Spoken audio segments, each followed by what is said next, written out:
Welcome back to the channel. Today, we're diving into one of the most heated courtroom-style debates on immigration and economics you've probably ever seen. On one side, we have arguments about crime, borders, and sovereignty. On the other, counterpoints about wages, inflation, and America's labor needs.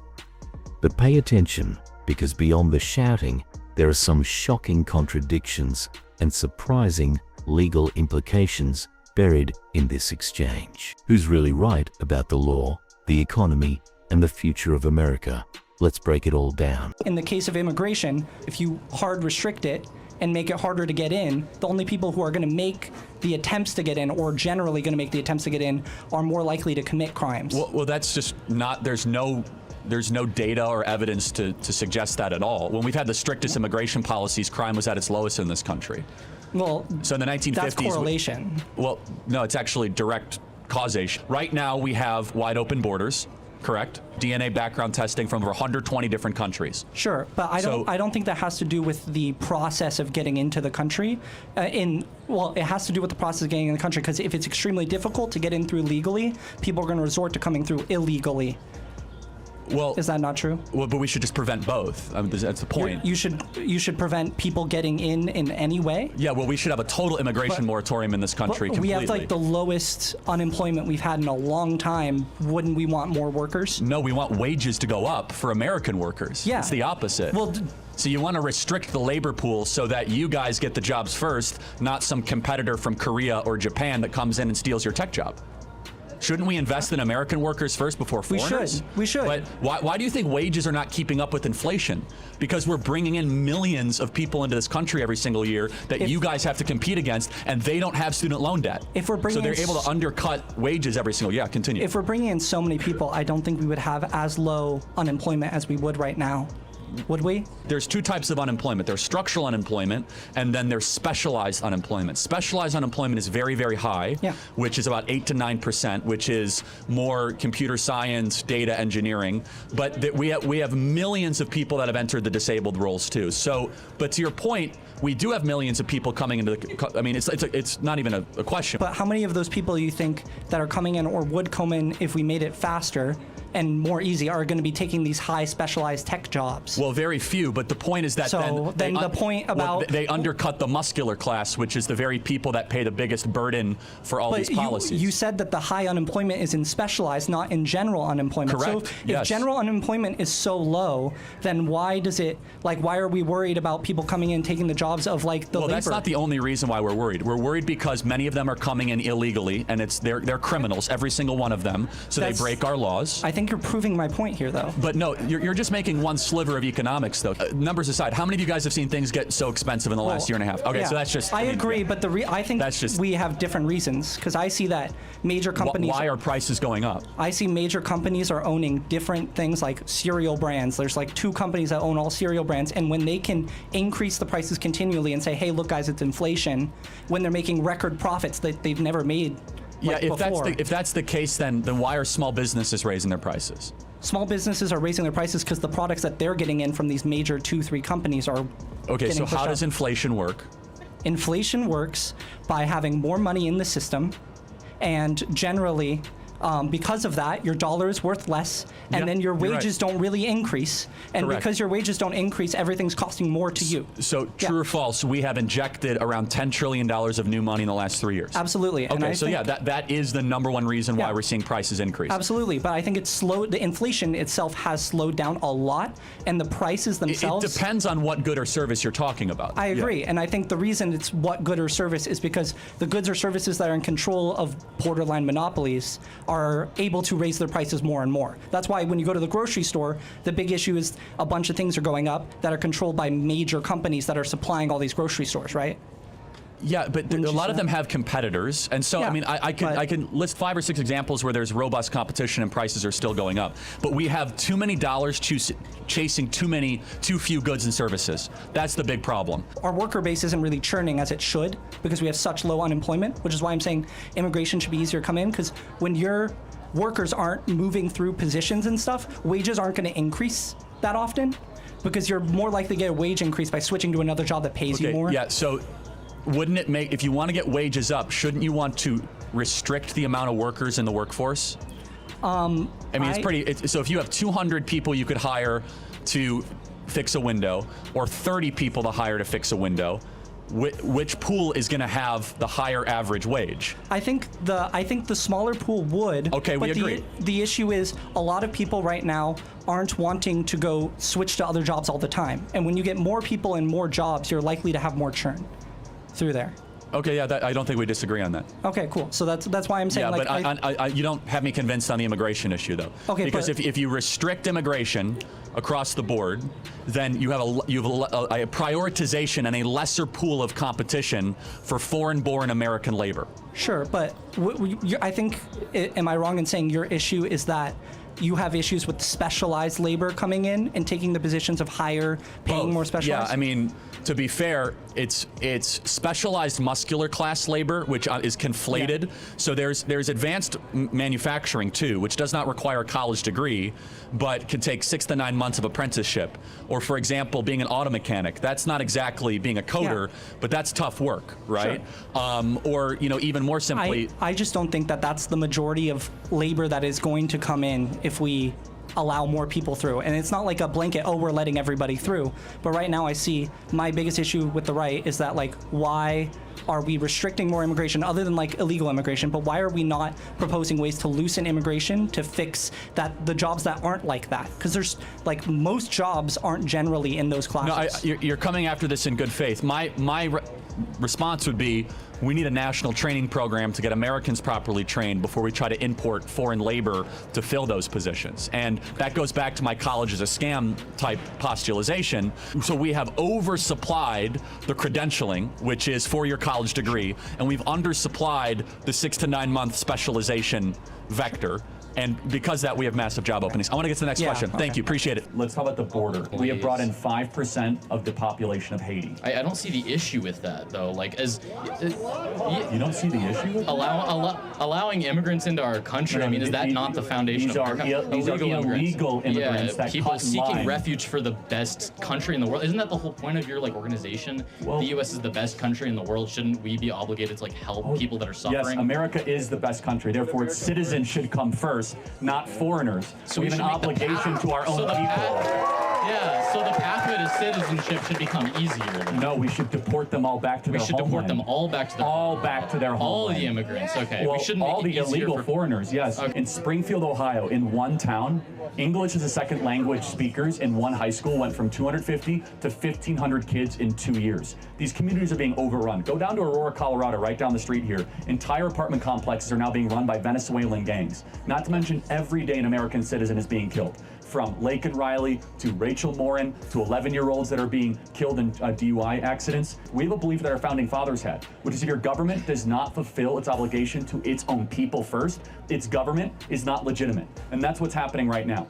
Our government is now providing taxpayer-funded cell phones, hotel rooms, benefits, airplane rides, cash for foreigners, but not for Americans. If you guys as an American citizen want a free cell phone, they'll laugh at you. As a foreigner from Venezuelan, you get one on the southern border. You get a flight to any city that you want. You get a luxury hotel in New York City. You get taxpayer-funded healthcare. That is the inversion. That is elevating somebody from a distant land over our own people. When our own kids can't afford homes, when our own people are seeing an increase in crime, homelessness, and we have over 50,000 homeless vets in this country. It's a breakdown of the social contract. Wait, so the government should support veterans, support citizens more? We should do,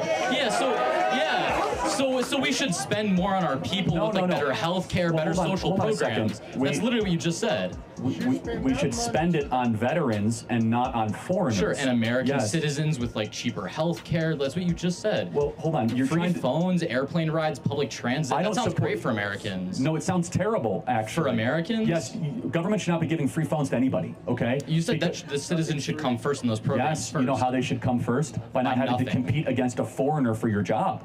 But I don't think that's the case, though, when most, How about this? If your own perspective was correct, would you feel comfortable going in Uber right now to Aurora, Colorado, and going to those 3 apartment complexes? I mean, according to the Aurora police, I probably would. They say the apartments complexes are not overrun. You should get in the car and go, go talk to anybody here and go knock on the door, and they'll extort you for cash, because we're a country that is open for looting right now. For the entire world, over 118 countries have entered the southern border. That we know of, at least 99 people on the terrorist watch list have come across the southern border. We're talking about people from Turkmenistan, Uzbekistan, from Iran, people from Pakistan that are coming here and mean harm to the interior of the United States. Not to mention, we're breaking down what it means to be a citizen. A citizen should be put first above anybody else. If a government does not do that, then the government is not fulfilling its basic obligation. And the number one obligation is to make sure that its people can have a pathway to a better life and a good life. Not a variety of free stuff, but not have to compete with somebody from Brazil for a home. Not have to, no, but not sure. The way that we're not doing that is that we're importing the third world, and we're quickly becoming the third world. So why don't we use our resources to improve the third world so they're not coming here rather than because just spending that's the not same the amount role of of the American government. You think we should be concerned about Central American politics? I don't care. I care about our own people. So then Secure you don't the border care about those people that are sex trafficking You know why? children. Hold on. Of course I care about it. You say you don't want to spend the money to make that change happen. Number one, we've spent trillions, hundreds of billions of dollars. It doesn't do anything any good. Number That's two, not true. Number two, it is not the role of the American government to solve the problems of Panama, El Salvador, and Honduras when our own citizens are suffering and are crying out for help. So why has the billions of dollars spent on Central American aid over the last 4 years We shouldn't been have effective spent- at slowing It the hasn't- rates of sex trafficking in Central America? It hasn't slowed anything. No, it's been affected. It hasn't affected anything. It What you're literally talking about has. is bribing these governments, where they then go give it to cartel leaders and say, hey, this month send 20,000 people instead of 40,000 That's people. not what that money's going towards. It's going towards NGOs and bottom-up stabilization. You think NGOs No. spend the money correctly? Okay, not Man, all you are NGOs, so obviously, naive. sure. By the way, more people are crossing the Darien Gap than ever before. Not to mention, they're coming across on the CBP One app across the border into the interior of the United States in every single state. You cannot continue to have a country if you import an unfamiliar third world this quickly into America. So there should be a path to immigration. No, we should have no immigrants in this country right now. No immigrants in the None. country. We need a total, complete shutdown of immigration in this country until every single Gen Z person can afford a home and can get their act together and be able to afford the American So what's dream. your path to Gen Z getting homes? Is it just kicking all brown people out? Not brown people. I think Okay, we should. immigrants, yeah. We should. Anyone that's here illegally should be deported back to their country of homeland. By the way, it's a moral So position. H-1B visas that generate and stimulate the economy, kick those out. Well, yeah, that's interesting. H-1B. Who here studying computer? Anything? Anybody? Computer engineering?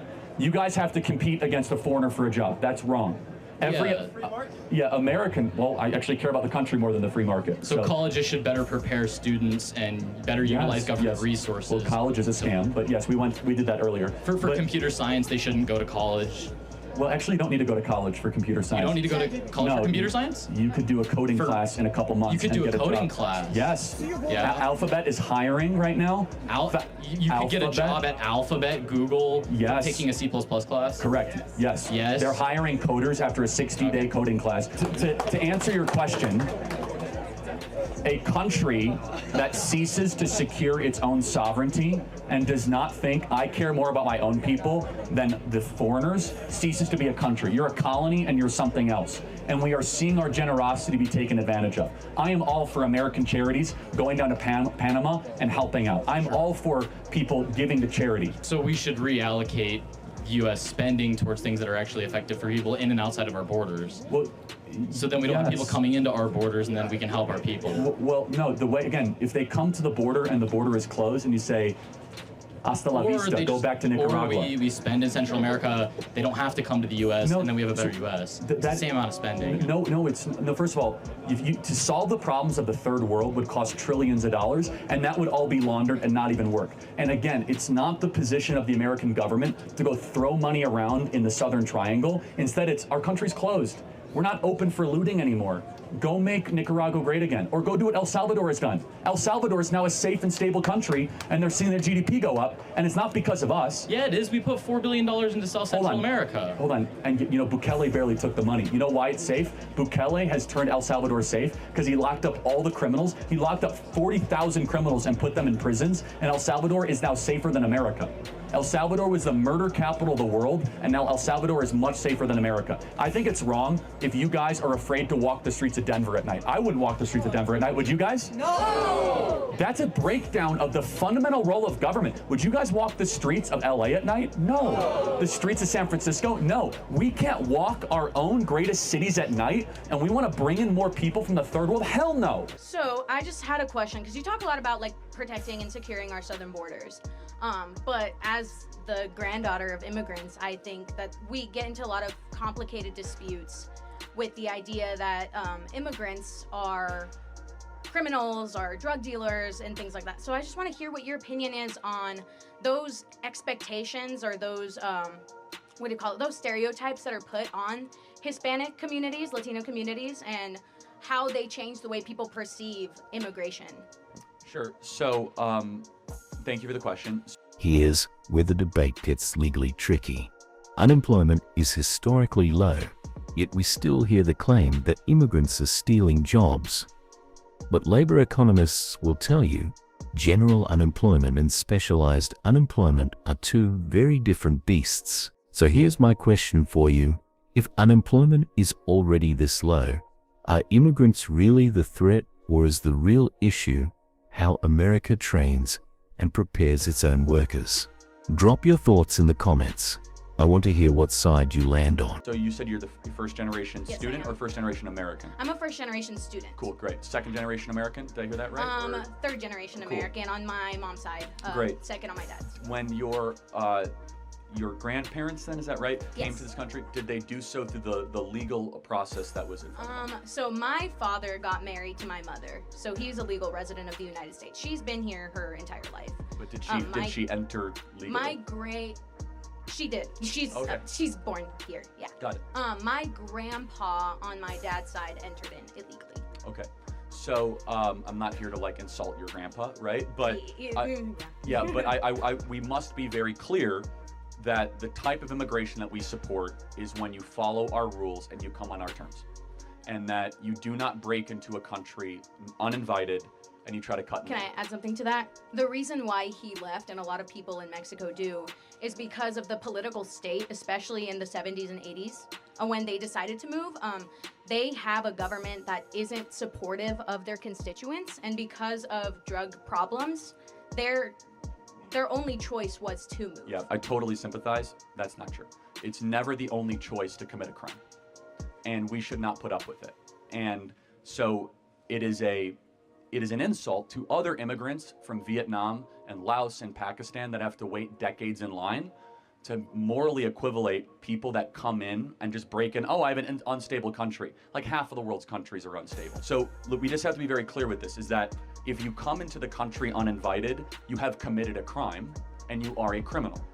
And we could decide that we're not going to enforce our laws, or we can say that when you are a criminal, you should then be punished for that crime, aka sent back to your country of origin, because you were not invited. And it is an insult, again, to the Poles and to the Czechoslovakians and from the Senegalese and people all across the world that don't have the proximity to luxury just to waltz into America. You call it a luxury to leave a country that has political tyranny and come into a country with opportunity? Yes, to live in Mexico, to be able to go 100 miles north and break into America. Do you know how many people in Pakistan would kill to be on that border? That's why we bring them in. Well, we shouldn't, right? That's the point. And secondly, do you think that you have a right to immigrate to America?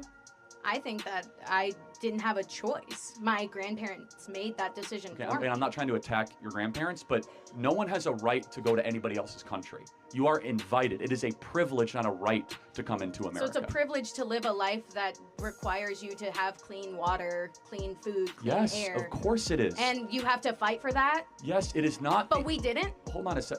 Well, born here, hold we on a didn't second. fight for that? Well, my ancestors did fight for that, actually, and I'm a very thankful recipient of many generations of Americans that fought for the greatest nation ever to By exist. doing what? Coming here? Well, illegally? Wait, what did my ancestors do? Came here illegally. They came over here in 1620, fought in the Revolutionary War, fought in the Civil War, fought in World War I. So because my grandpa fought in World didn't War come here in II. 1620, it gives him no right to have a good life? He can fill out paperwork and wait in line like the rest of the world. And then we can see whether or not it's in our best interest to allow him to come in. And so we have to weigh costs and benefits. Do you think that the American government should first have an obligation to citizens before foreigners? Okay, I think we have an answer the obligation. question. Yeah. Here's the thing. Yeah, we're obligated because we're citizens to have the rights that we have, but that doesn't mean we can't open up our borders that's not when the we question. have the process Hold on a second. to do so. You, being a younger American, and everyone in the audience, is the first generation in American history to have it be worse off than your parents. So the social, and you agree with that, social contract, poorer, more expensive. So wouldn't it be rational for the American government to say, we're going to prioritize younger generation Americans that are American passport holders and citizens before those in another nation? I don't want to say anything that offends people. But No, I've go already ahead. said it, right? I've already said it. Whatever. I think that the way we're going about it is wrong. And that if we don't have a clear path to citizenship, we won't open up those opportunities for people to come and seek a good life. But I also think that, we are required to have those rights ourselves. Seeking a as good American life citizens. is fine. It's a nice added benefit. Our government does not exist to improve the life of foreign citizens. But we should be open to the idea of accepting that. Of course we are, if we have our own house in order. We are in chaos right now. We have the most depressed, suicidal, anxious generation in history. Our birth rate is collapsing. Kids can't afford homes. You guys are drowning in debt. You have to compete you have to compete for jobs against foreigners. Our country is a mess right now. And so when your country's a mess and your home is in disarray and bedlam, your own government should say, time out. I have a heart for the people of Haiti. I have a heart for the people of every country. But you're not coming here until this generation at least has it as good as their parents.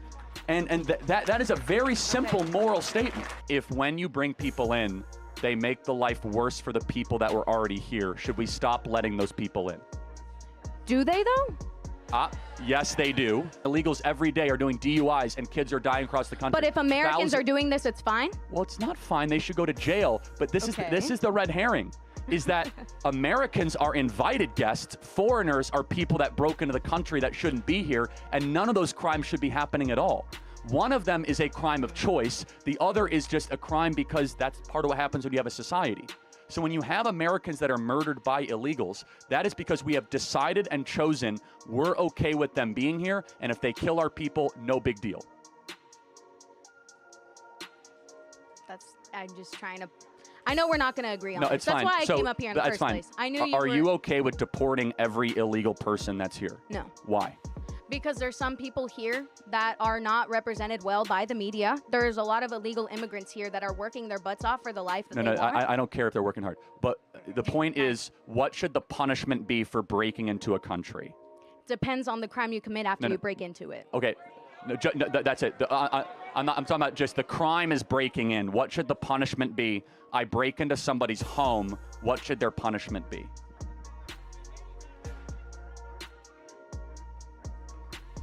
Can you repeat that? Oh, so if you behave after you get here, that's fine. So to play that out, if someone comes into your dorm room uninvited and they do the dishes and laundry, they can stay? If I'm not going to do my own dishes, heck yeah. They're doing my dishes for me? Cool. If they don't kill me, I'm not dead. It is what it is, man. Well, they are killing a lot of Americans, but... You say they. Like they are? Yes, like they. All illegal immigrants kill people? That's crazy. Many illegals do, actually. No, but it's just interesting. The punishment for the crime of breaking into a nation should be what it is in Switzerland and Israel and Hungary. Every person who breaks into a nation uninvited goes back to their country of origin, period. So why End is of there an story. emphasis on the southern border? Because most people come illegally through the southern border. The point I'm trying to make is that we categorize all illegal immigrants under the same thing. Sex traffickers, drug dealers. Am I and doing by that? you saying all illegal immigrants have to be deported, Yes. you're implying that all of I'm not them implying are doing anything. these I'm being terrible things. super And not a clear. small percentage of them. If you come into a country uninvited, definitionally you are a criminal. We're just not going to agree. It's fine. Then That's final okay. question. What is a criminal? What is a criminal? No, what is it? Would you agree with the definition that a criminal is someone who breaks the law? Here's where I'm thinking. Here's the thing. I I know how he's gonna turn it, and I don't fully agree. It's not a matter of turning it. It's a very ABC sequence. If they're not criminals, then tell me what a criminal is. And a criminal is obviously someone who breaks the law. Someone who comes across the southern border broke federal law, therefore they are a criminal. Okay, then we can just disagree. What a showdown. We've heard sweeping claims about immigration, crime, wages, and America's moral responsibility. On one side, total shutdown and deportation. On the other, easing immigration and investing in training. Here's the bottom line. The law isn't just about who's right in theory, it's about what can be proven in court and upheld by precedent. If you found this case as shocking as we did, make sure to hit that like button, share your thoughts in the comments, and don't forget to subscribe for more jaw-dropping courtroom breakdowns.